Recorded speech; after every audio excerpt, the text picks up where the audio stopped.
Hello everyone, Sam is here from my forexmagicweb.com, making this small video as a weekly recap. So let's get started.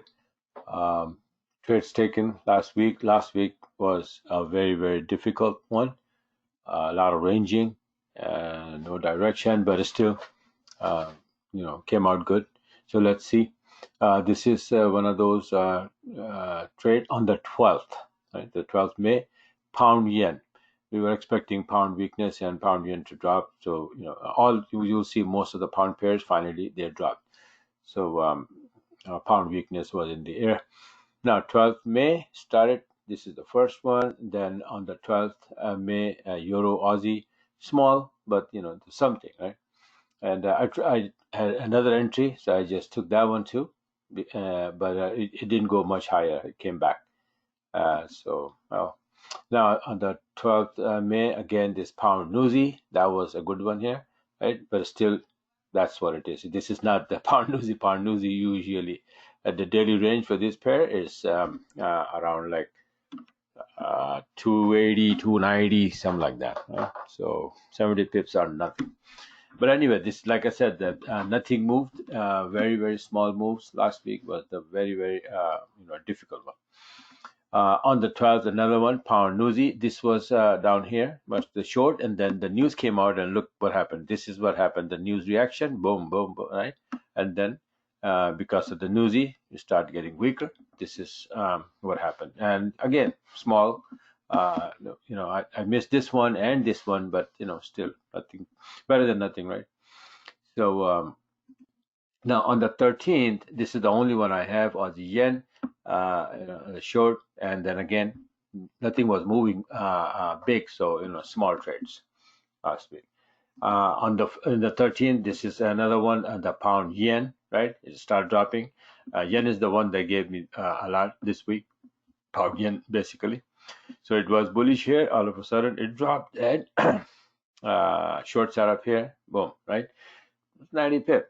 And then you will see another one later on. So this is these are the two on the 13th. There was nothing on the 14th. I had a couple of entries, but I had to hold on to them until the next day because nothing was moving. Good. So this one on the 15th, I closed on the 15th, and it was the entry was 15th as well. So it came down and went up, and then again came down. But this is how we closed the market on Friday. And on the 15th, this is pound USD. I missed this one. Very nice trade to the short side, but I missed that one, but I caught this one, right? So better than nothing, right?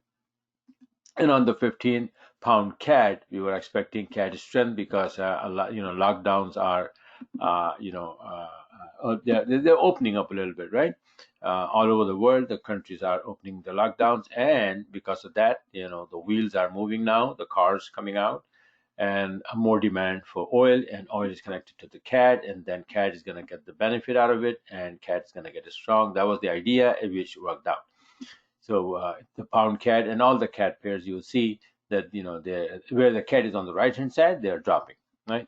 So this is a nice drop and up, and another entry, but I didn't take it. This is the one is enough, and came down for 95 pip here. And the pound yen, you saw the first entry here, right? And I closed on this level, 30.43. Then it bounced and it went up, and even though it was not a proper Magic Ivy setup because the yellow is above the black, but the idea was that 3150 was becoming as a resistance, and I even posted, let's see, yeah, okay, I have this thing here, right? So let me show you here. See this, I said GJ might, this is my Telegram channel, by the way. So it says GJ might drop below 3150. Let's see. So 3150 is right there, and it was right here when I posted it, and then I took the short when it was turning to the downside, as well as I posted here GC 20-minute short setup, right? This is, and then I just showed you the trade, and there's a lot of them here. See, GJ is making 20-minute short setup, so that's what it is, right? So I post my trades here, and this was a nice short for 155 pip, right? I was thinking about closing this one, but I said that it bounced from here and then coming down again powerfully, so it may go down. So we broke below it, went up, nice beautiful entry again, and then it went down more.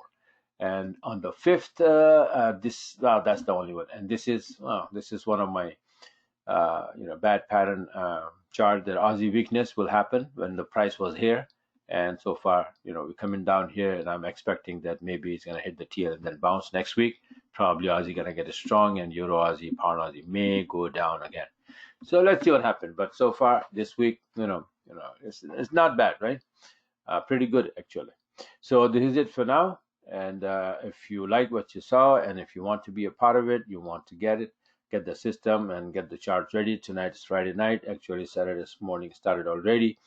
So you have Saturday, Sunday, get the system, get the charts ready, get going. And from Monday, I will have my live webinar on Sunday, 4 p.m. Eastern time. And usually I hold 2 webinars every week. Sunday 4 p.m. Eastern time, and Wednesday 4 p.m. Eastern time, where I do the analysis and tell my subscriber that which pair is going where, and how we're gonna trade for the next couple of days. And then on a Telegram, keep posting on the charts and the heads up about the setups, upcoming setups. So that's how it works, right? So like I said, go on my website if you want, the myforex.com, and subscribe and get ready your charts and everything, and get ready from Monday. Thanks for watching, and have a wonderful day or the week.